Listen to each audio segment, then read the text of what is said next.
For the repair of the Osaka control motor, the following procedures were necessary: replacement of its electronic components and general cleanup of the unit. For testing, we added 200-volt AC power supply and a 4 to 20 milliamp input signal.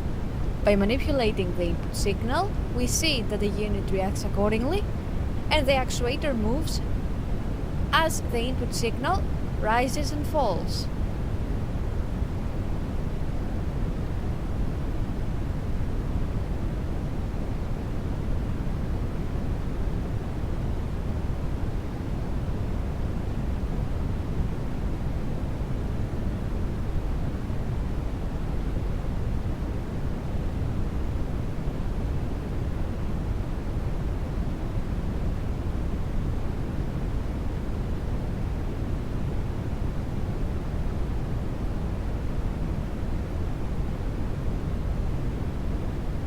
It is now clear that the control motor is working successfully and is ready to be delivered to the customer.